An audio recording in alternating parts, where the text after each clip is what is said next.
ये जो आदतें होती हैं ये दो प्रकार की होती हैं। नंबर एक जो अच्छी आदतें होती हैं, नंबर दो जो बुरी आदतें होती हैं।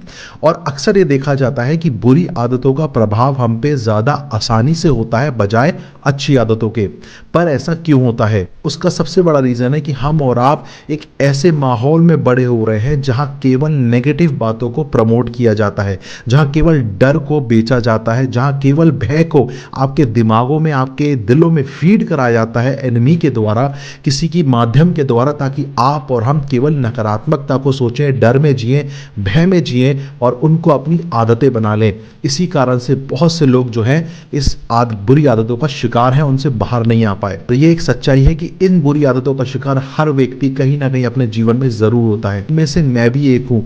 जी हाँ, मैं भी अपने जीवनों में कुछ ऐसी भयानक आदतों से निकला हूँ जो किसी बुरे सपने से कम नहीं थी। और धीरे धीरे समय के साथ वो मेरी पुरानी और बुरी आदतें कैसे खत्म हो गई, यही मैं आज आपको बताऊंगा इस पॉडकास्ट में। और मैं दूंगा आपको ऐसी 4 टिप्स जो आपको बहुत मदद करेगी इन बुरी आदतों से बाहर निकलने में और आपको स्ट्रॉन्गर बनने में परमेश्वर के वचन में, and build a good spiritual habit in your life, आज के पॉडकास्ट में। So stay tuned.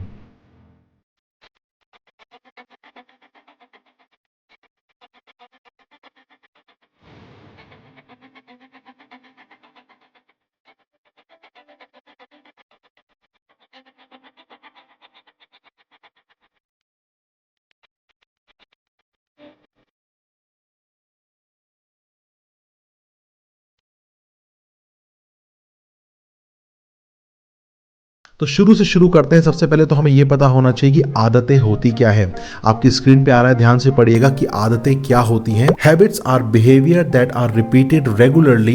They can be actions, routines और लाइफस्टाइल। आदतें वे व्यवहार है जो नियमित रूप से दोहराए जाते हैं। वे कार्य, दिनचर्या और जीवन शैली हो सकते हैं। इसका मतलब यह है कि आदतें वो होती हैं जो आप अपनी लाइफ में कंटिन्यू डेली प्रैक्टिस करते हैं। हमारे जीवन में कुछ ऐसी आदतें हैं जो हम सालों से करते आ रहे हैं, चाहे फिर वो कोई बुरी आदत हो चाहे अच्छी आदत हो, लेकिन कोई ना कोई आदत है जो हम कंटिन्यू कर रहे हैं। ठीक उसी तरह अगर मैं बात कर रहा हूँ, हम और आप जब सुबह उठते हैं तो हमारी एक आदत है क्या, हम ब्रश करते हैं। कोई हमें ये नहीं बोलता जाके ब्रश करो, लेकिन हम खुद करते हैं क्योंकि वो हमारे अंदर एक हैबिट को बना लिया है, हमारे दिमाग ने उसको एक हैबिट की तरह ले लिया है। अगर आपको मैं बताऊं तो एक रिसर्च के अनुसार, NIH के अनुसार, इस आर्टिकल के अनुसार जो आपके सामने आ रहा है इसको ध्यान से पढ़िए।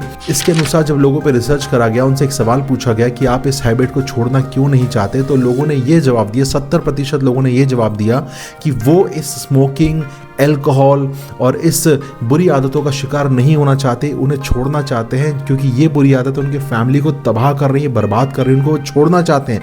लेकिन वो छोड़ क्यों नहीं पाते? उसका सबसे बड़ा शॉकिंग आंसर था कि ये जो लत है शराब पीने की, स्मोकिंग की, गलत चीज़ों की, ये उनसे इसलिए नहीं छूट रही क्योंकि अब ये लत नहीं रही, ये आदत बन चुकी है जो उनके दिमाग में फीड हो गई है। इसका मतलब ये है कि आपके दिमाग जो है, जो भी आपके दिमाग में फीड हो रहा है वो आपकी आदत बन रहा है। इसका मतलब लत और आदत में दोनों में डिफरेंस होता है। लत किसी भी चीज की आपको बाद में लगती है, लत जो लगती है वो आपको किसी आदत से लगती है। उदाहरण पे, अगर मुझे मोबाइल चलाना अच्छा लगता है तो ये मेरी हैबिट बन गया। जैसे कि आज हर कोई सुबह उठ के सबसे पहले क्या करता है, अपना मोबाइल चेक करता है। ये एक बुरी आदत है actually.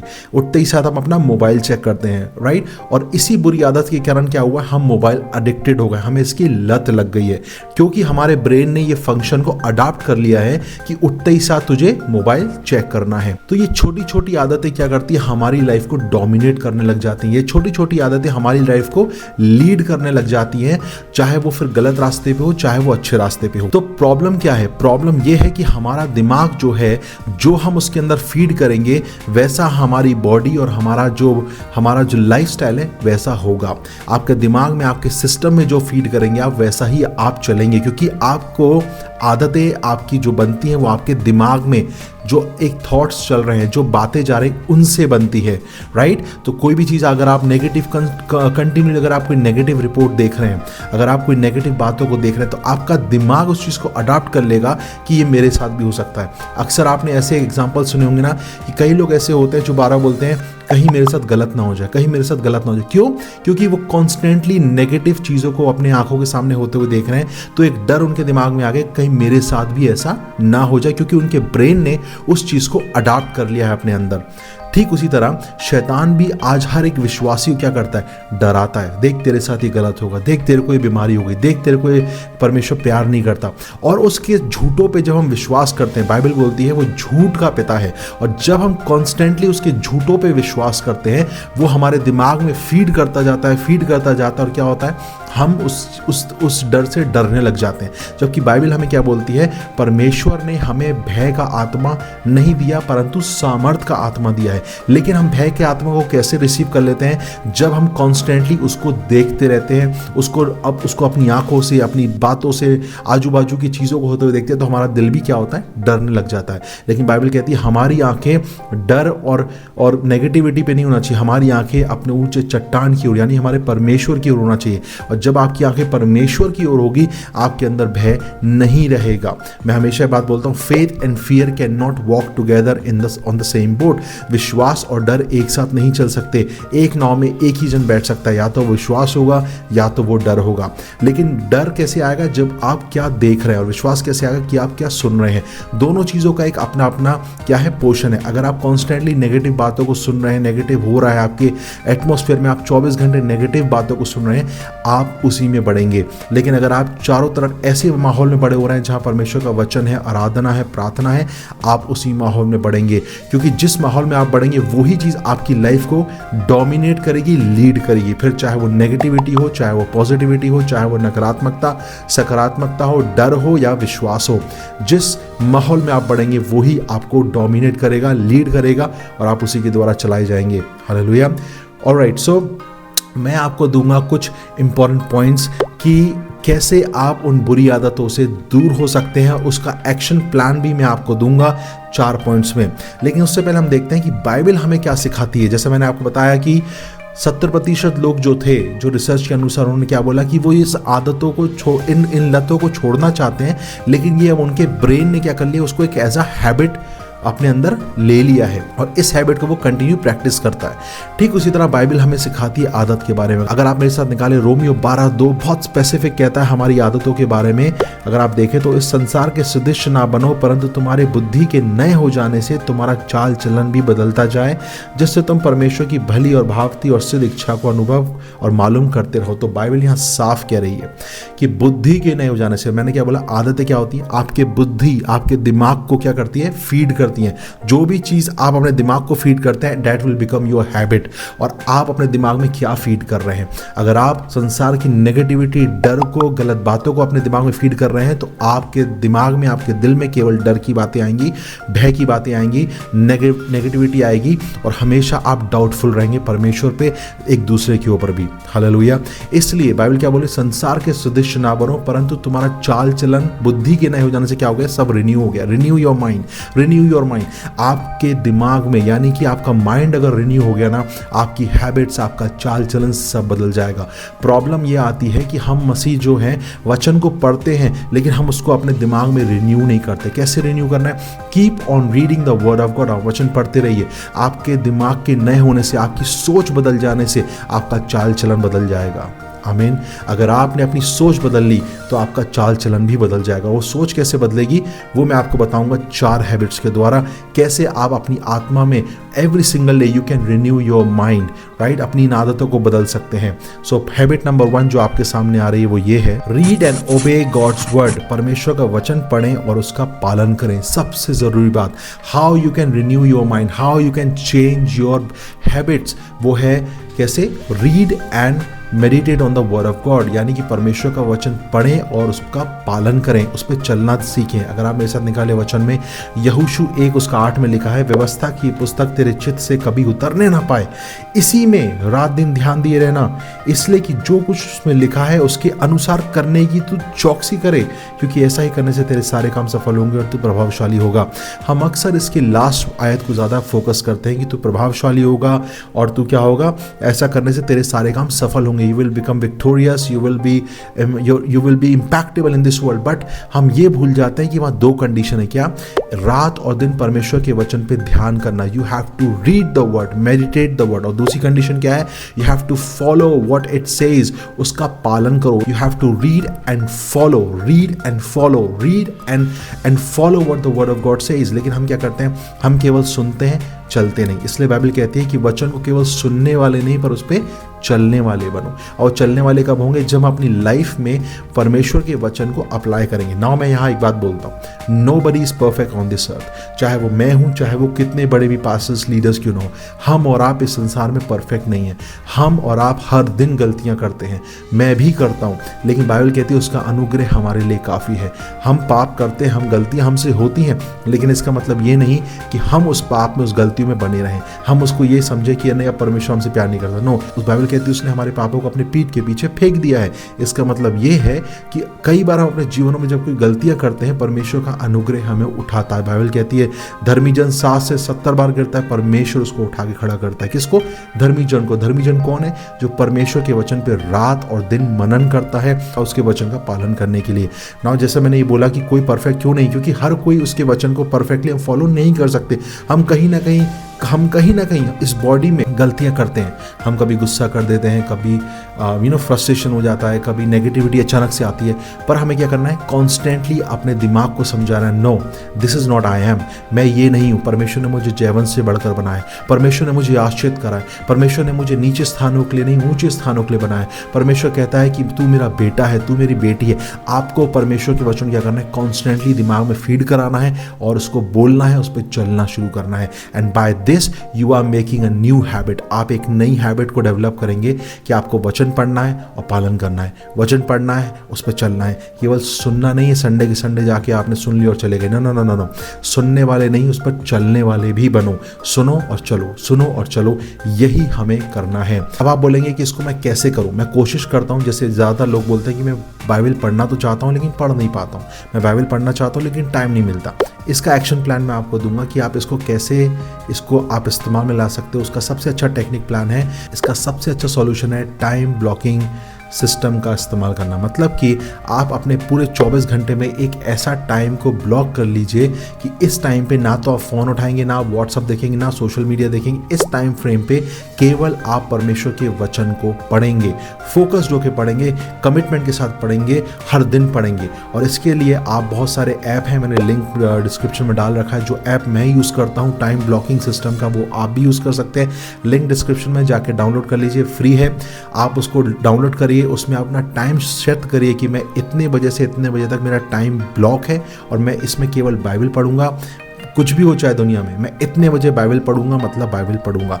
This will help you to be consistent and continue to read the word of God. ये आपको बहुत मदद करेगा रोज बाइबल पढ़ने में, और आप धीरे धीरे ये आपके अंदर एक हैबिट को डेवलप कर देगा परमेश्वर के वचन को पढ़ने के लिए। So make sure to download that app. याद रखिए कोई पेड प्रमोशन नहीं है, I am just helping you and giving you the tools to stay focused on the word of God. परमेश्वर के वचन पे फोकस रहिए और अच्छी आदतों को डेवलप करिए। तो सबसे पहला पॉइंट क्या है? Read and follow the word of God, और उसके लिए टाइम ब्लॉकिंग सिस्टम का इस्तेमाल करिए। Habit number 2, active prayer life, यानी कि प्रार्थना का जीवन। सबसे ज़रूरी बात, जब आप वचन पढ़ते हैं, उसको फॉलो करते हैं, दूसरी आपको सबसे ज़रूरी चीज़ क्या चाहिए कि आपका जीवन प्रार्थना का जीवन होना चाहिए। लेकिन बहुत से लोग, ज़्यादातर जो नौकरी पे जाते हैं, काम करते हैं, बिजनेस करते हैं या पढ़ाई करते हैं, वो अक्सर ये बोलते हैं कि मुझे प्रार्थना के लिए टाइम नहीं मिलता। प्रार्थना करना क्या होता है? प्रार्थना करना, अगर आप 5 मिनट भी प्रार्थना करते हैं लेकिन वो डेडिकेशन और आत्मा में करते हैं, परमेश्वर उस प्रार्थना का उत्तर देता है। प्रार्थना, अगर आप देखिए, प्रार्थना करने के लिए मैंने क्या बोला, अगर आप 20 घंटे करें, 22 घंटे करें, 24 घंटे करें, ऑल नाइट करें, अच्छी बात है, करिए। लेकिन मैं क्या बोल रहा हूँ, इवन अगर आप अपनी जॉब पे हैं, अगर आप बिजनेस कर रहे हैं, आप पढ़ाई कर रहे हैं, आप कुछ एग्जाम लिख रहे हैं, आपके मन से, आपकी आत्मा से की हुई 5 मिनट की प्रार्थना भी प्रभावी प्रार्थना होती है, जो क्या करती है? बंधनों को तोड़ती है। अगर आप मेरे साथ निकालें इफिसियों 6:18 में क्या लिखा है? और हर समय और हर प्रकार से आत्मा में प्रार्थना और विनती करते रहो, और इसलिए जागते रहो कि सब पवित्र लोगों के लिए लगातार विनती किया करो। तो बाइबल यहाँ क्या बोल रही है? हर समय क्या करो, आत्मा में प्रार्थना करो। जैसे मैंने बताया, अगर आप बिजी हैं, आप काम करते हैं, आप वर्किंग पर्सन हैं, तो आप क्या कर सकते हैं, आत्मा में प्रार्थना कर सकते हैं। आप घूमते घूमते आप मन में प्रार्थना करते रहिए, आप अंदर आत्मा में प्रार्थना करते रहिए, अन्य भाषा में प्रार्थना करते रहिए, परमेश्वर से प्रार्थना करते रहिए, राइट। और इसके लिए आपको क्या करना होगा, इसका एक्शन प्लान सिंपल सा है कि आप अगर परमेश्वर का आत्मा का वरदान आपको है, अन्य भाषा का वरदान है, तो आप आत्मा में प्रार्थना करिए, ज़्यादा से ज़्यादा अन्य भाषा बोलिए। दूसरा, आप क्या कर सकते हैं, 5 मिनट के 3 स्लॉट बनाइए, राइट, सुबह, दिन और शाम। दानियल जो था वो 3 टाइम प्रार्थना करता था, ठीक उसी तरह आप भी 5 मिनट से शुरू करिए। केवल take 5 minutes out from your entire day, 5-5 minute यानी 15 मिनट निकालिए, 5-5 मिनट से शुरू करिए। सुबह के 5 मिनट, दिन के 5 मिनट और शाम के 5 मिनट। और उस 5 मिनट में क्या करिए, वो 5 मिनट लेकिन आपके स्ट्रॉन्ग डेडिकेटेड होना चाहिए परमेश्वर के लिए। उस 5 मिनट में आप प्रार्थना करिए, मोबाइल सब हटा दीजिए, चाहे अपने द्वार बंद करके, बाइबल कहती है द्वार बंद कर, अंदर जा, अपने पिता से गुप्त में प्रार्थना कर। लेकिन अगर वो 5 मिनट में आप जाके अंदर जाके गुप्त में अपने पिता से प्रार्थना कर रहे हैं, that has to be dedicated. वो स्ट्रांगली डेडिकेटेड होना चाहिए, कमिटेड होना चाहिए, परमेश्वर मैं 5 मिनट रोज प्रार्थना करूंगा। लेकिन आपको ये नहीं सोचना कि केवल भैया 5 मिनट करो, उससे ज़्यादा तो नहीं कर सकता। नहीं, अगर आप 5 मिनट कर रहे हैं और आपको लगता है अब आपको धीरे धीरे अपने प्रार्थना का समय बढ़ाना है, आप बढ़ा सकते हैं। और ये बहुत अच्छी बात है कि आप अपने प्रार्थना का जो समय बढ़ाते चले जाइए, लेकिन कम से कम 5 मिनट दिन में 3 बार रोज प्रार्थना करिए, यानी कि 15 मिनट दिन में या 5-5 मिनट के 3 स्लॉट बना के आप डेली प्रार्थना करने की आदत को डेवलप करिए, क्योंकि कम से कम है 5 मिनट आप कम से कम प्रार्थना कर सकते हैं सुबह, दिन और शाम में। आदत बनाइए, धीरे धीरे आप देखिएगा कि आपके अंदर वो आदत डेवलप हो जाएगी और आप 5 से 10, 15, 20, 25, 30 मिनट, 1 घंटे तक आप प्रार्थना करने लगेंगे। पर ये स्मॉल स्टेप है, आदत बनाते जाइए। हैबिट नंबर 3 है सर्व अदर्स, यानी कि दूसरों की सेवा करें। इसका मतलब यह है कि हम और आप जो परमेश्वर और मसीह में एक है, हमें एक दूसरे की सेवा करनी चाहिए। सेवा का मतलब क्या होता है, अगर हम देखें पहला पत्रस 4:10 में क्या लिखा है, जिसको जो वरदान मिला है वह उसे परमेश्वर के नाना प्रकार के अनुग्रह के भले भंडारियों की नाई एक दूसरे की सेवा में लगाए। मतलब कि हमें एक दूसरे को विश्वास में बढ़ाना है, एक दूसरे की मदद करना है, एक दूसरे का साथी बनना है। अब अक्सर मसीह जीवन में क्या होता है कि हम एक दूसरे की टांग खींचते हैं, गॉसिपिंग करते हैं, अगर तू बढ़ रहा है तो मैं तुझे बढ़ने नहीं दूंगा, तुझे मैं नीचे गिराऊंगा। ये एक्चुअली हमारी मेंटालिटी होती है, राइट। पर हमें ऐसी मेंटालिटी नहीं रखना, क्योंकि बाइबल हमें क्या सिखा रही है, एक दूसरे को विश्वास में, एक दूसरे की सेवा करो। मतलब अगर किसी को किसी बात की कमी घटी है तो आप आगे बढ़ के, अगर आपको प्रभु ने सक्षम करा है, आगे बढ़ के आप मदद करिए। अगर किसी को किसी चीज़ की ज़रूरत है, अगर आपके पास है, आगे बढ़कर मदद करिए। अगर एक विश्वास में गिर रहा है, आप आगे बढ़ के उसको विश्वास में ऊपर उठाइए। आप क्या कर रहे हैं, ऐसे में पार्टनरशिप कर रहे हैं, एक दूसरे की सेवा कर रहे हैं। और यही मसीह का स्वभाव था, वही हमारा स्वभाव होना चाहिए। वो राजाओं का राजा, पृथ्वी का बनाने वाला परमेश्वर पिता का पुत्र, वो नीचे आ गया, राइट। बाइबल कहती है he came to serve not to be serve. तो हमारे अंदर वो एटीट्यूड, वो एरोगेंस, वो हाई स्टैंडर्ड मेंटेन करने वाला एटीट्यूड नहीं होना चाहिए कि भाई मेरे अंदर ना एटीट्यूड है, मैं इस लेवल का हूँ तो मुझे किसी और से बात नहीं करना। No no no, you have to serve one another with a godly love. परमेश्वर के प्रेम में आपको एक दूसरे की मदद करनी है, एक दूसरे को विश्वास में बढ़ाना है, एक दूसरे की सहायता करनी है। अगर आप सक्षम हैं तो आप ज़रूर सहायता करिए, एक दूसरे को प्रार्थना में उठाइए, एक दूसरे के लिए प्रार्थना करिए, एक दूसरे को विश्वास में उठाइए, क्योंकि यही मसीह नींव है। This is a foundation of Christianity, this is the foundation of gospel that you should love one another, you should help and take care of one another। एक दूसरे की मदद करिए, यही मसीह ने हमें सिखाया। और उसका एक्शन प्लान ये है कि आप एक लिस्ट बना लीजिए कि आप जिन व्यक्तियों को जानते हैं या जिनकी आप मदद करना चाहते हैं, जाकर आप उनसे मिलिए, उनकी मदद करिए। And if God has enable your hand, परमेश्वर ने अगर आपको सक्षम बनाया है फाइनेंशियली या आत्मिक तरीके से, या आप जिस तरीके से परमेश्वर ने आपको सक्षम बनाया, जिस तरीके से सामने वाले व्यक्ति की मदद कर सकते हैं, लिस्ट बना लीजिए। महीने में कम से कम एक व्यक्ति की मदद ज़रूर करिए। महीने में मैं बोल रहा हूँ, कम से कम एक ऐसे व्यक्ति की ज़रूर मदद करिए जिसको इस समय मदद की ज़रूरत है। अपने ककून में मत रहिए कि मैं स्पिरिचुअल लीडर हूँ, मैं ये हूँ, मैं वो हूँ, तो मैं किसी के साथ नहीं मिलूँ। नो, ये अक्सर मैं देखता हूँ कि बहुत बड़े बड़े ऐसे मैं स्टेटमेंट सुनता हूँ लोगों के जो कहते हैं कि मैं उनसे कैसे मिलूँ, मैं तो एक बहुत बड़ा लीडर हूँ, मैं उनसे कैसे मिलूँ, मैं तो इस चर्च का बहुत बड़ा पास्टर हूँ। नो, हमें अपने ईगो को और अपने पोजीशंस को साइड में रखना होगा और हमें अपने आप को नम्र दीन करना होगा और लोगों से मिलना होगा, क्योंकि यही मसीह नहीं में बाइबल कहती है मेरी भेड़ों को चरा। यीशु मसीह ने साफ बोला पतरस को, मेरी ये जो भेड़े हैं ना इनको तू चरा, मैं तुझे अथॉरिटी दे रहा हूँ, मैं तुझे एक अधिकार, एक लीडरशिप दे रहा हूँ, लेकिन तुझे क्या करना है, उनको चराना है, उनको मारना नहीं है। तो भेड़ों को हमें चराना है कैसे, उनको जाके उनको विश्वास में बढ़ाना है, एक दूसरे को विश्वास से बढ़ाना है, एक दूसरे को क्या करना है, सर्व करना है। यही मसीह शिक्षा है जो हमें फॉलो करना है। और महीने में एक व्यक्ति की मदद ज़रूर करिए, आदत बनाइए, एटलीस्ट महीने में मैं एक व्यक्ति को ज़रूर हेल्प करूंगा एंड स्लोली आप देखिएगा ये हैबिट आपकी बढ़ती चली आएगी एंड और कुछ समय बाद आप देखिएगा you will be a generous giver, you will be a man full of generosity. आप आगे बढ़कर मदद करना सीख जाएंगे। हैबिट नंबर 4 सबसे इंपॉर्टेंट है, वो ये है कल्टिवेट योर गिफ्ट्स, यानी अपने आत्मिक उपहारों को विकसित करिए। मतलब कि परमेश्वर ने जो आपको गिफ्ट्स दिए हैं, आत्मिक गिफ्ट्स जो दिए हैं, उनको आप कल्टिवेट करिए। अब होता क्या है मसीह जीवन में ना, हम सबसे ज़्यादा एक चीज़ करते हैं, वो है आलस मारना। हम सोचते हैं कि बस अब हमें आत्मिक प्रोफेसी मिल गई, हमें अन्य भाषा मिल गई, हम उसको कल्टिवेट नहीं करते, हम स्टैग्नेंट हो जाते हैं। मसीह जीवन कभी भी स्टैग्नेंट नहीं होना चाहिए, मसीह जीवन में आत्मिक तरक्की होना चाहिए। मैंने इसके बारे में कुछ अपने पॉडकास्ट बनाया, अगर आपने नहीं देखा तो जाके देखिए, लिंक आपके सामने आएगा। कि अपने आत्मिक गिफ्ट्स को आप डेवलप करिए, उनको कल्टिवेट करिए, उनको मल्टीप्लाई करिए। आत्मिक उन्नति होना बहुत ज़रूरी है। अगर हमारे मसीह जीवन में आत्मिक उन्नति नहीं हो रही है तो याद रखिए ये खतरे की घंटी है कि हम स्टैग्नेंट हो गए हैं। और स्टैग्नेंट का सबसे बड़ा उदाहरण है रुका हुआ पानी। रुका हुआ पानी कभी भी अच्छा नहीं होता। आप देखिए अगर एक जगह इकट्ठा हो जाए पानी और रुका रहे तो उसमें गंदगी हो जाती है, काई हो जाती है, उसके जीव जंतु जो पानी के मरने लग जाते हैं, इसमें स्मेल आती है, गंदे गंदे कीड़े मकोड़े होते हैं। वहीं दूसरी ओर अगर बहता हुआ पानी जो है वो क्या होता है, वो फ्रेश होता है, वो सोता बनता है। तो बाइबल क्या कहती है, मैंने तुम्हें सोता बनाया, ठहरा हुआ पानी मत बनिए। कई मसीह लोगों का जीवन क्या हो गया, ठहर गया है। कई लोगों के आत्मिक जीवन रुक गया है। आप देखिए, आपको लगता है कि यार मैं बढ़ क्यों नहीं रहा, बिकॉज हमने क्या करा, संगति करना बंद कर दिया। हमने अपने उन गिफ्ट्स को मल्टीप्लाई करना बंद कर दिया।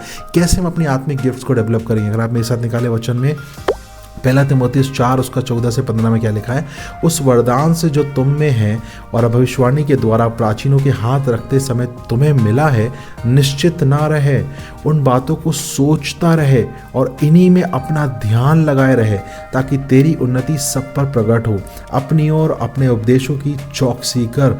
राइट, बाइबल यहाँ क्या बोल रही है, उन बातों को, उन गिफ्ट्स को जो परमेश्वर ने तुझे दिए हैं, भविष्यवक्ताओं के हाथ रखने के द्वारा तुझे मिला है, उन पे ध्यान रहे, उन पे चौकसी कर, उनको क्या करते हैं, उस पे आत्मिक उन्नति करते रहे। और वो आत्मिक उन्नति कैसे होगी, जब आप वचन को पढ़ते रहेंगे। और उनका एक्शन प्लान मैं आपको क्या दूंगा कि आप जो भी परमेश्वर ने आपको वरदान दिया है उसको क्या करिए, आपको जो भी आप पढ़ते हैं वचन को, उसको अपने लाइफ स्टाइल में प्रैक्टिस करिए, अपने लाइफ स्टाइल में उसको प्रैक्टिस करना शुरू करिए। हालेलुया। और धीरे धीरे आप देखिएगा कि आपका आत्मिक जीवन का स्तर बढ़ता चला जाएगा। आमेन। सो यही 4 बेसिक पर पावरफुल हैबिट्स हैं जो आपको मसीह में मजबूत करेंगी, आपकी आदतों को सुधारेंगी और आप मसीह में जड़ पकड़ते चले जाएंगे।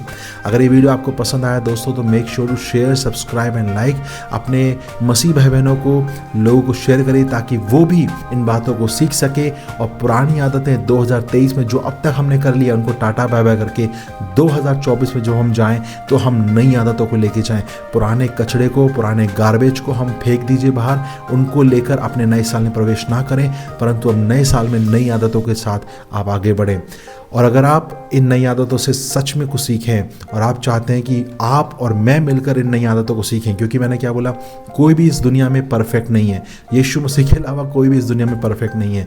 तो हम और आप जो हैं वो सीखने की प्रोसेस में हैं। मैं भी गलतियां करता हूं लेकिन मैं भी सीखने की प्रोसेस में हूं। तो अगर आप मेरे साथ इन हैबिट्स को सीखना चाहते हैं, हैशटैग है जो मैं आपको दे रहा हूं, that build spiritual habits with Aadesh. ये हैशटैग को आप यूज़ करिए, मुझे टैग करिए इंस्टाग्राम पे, व्हाट्सएप चैनल पे आप मुझे टैग कर सकते हैं। और इस हैशटैग को इस्तेमाल करके रोज़ हम धीरे धीरे क्या करेंगे, आप पोस्ट डालिए कि आपने बाइबल पढ़ी तो क्या पढ़ा, आपने प्रार्थना करी तो क्या परमेश्वर आपसे बात करे, कितनी देर आपने प्रार्थना करी। ऐसे छोटे छोटे एक स्टेप गोल्स बनाइएगा अपने आत्मिक जीवन के लिए और मुझे टैग करिएगा that build spiritual habit with Aadesh में। और इंस्टाग्राम आईडी आपके सामने आ रही है, आप टैग करिए, मैं डेफिनेटली इसको शेयर करूंगा और वो मेरे लिए भी एक मोटिवेशन होगा कि सचमुच आप मेरे साथ खड़े हैं, वचन को सीखना चाहते हैं। क्योंकि मैं अक्सर बोलता हूँ वचन के भूखे प्यासे ही वचन को सीखना चाहते हैं। सो यही है आज के पॉडकास्ट में। अगर आपको पसंद आया तो make sure to share, subscribe and like, और देखते रहिए the deep with your host Aadesh Narayan. शालोम सभी को, जय मसीह की, गुड नाइट।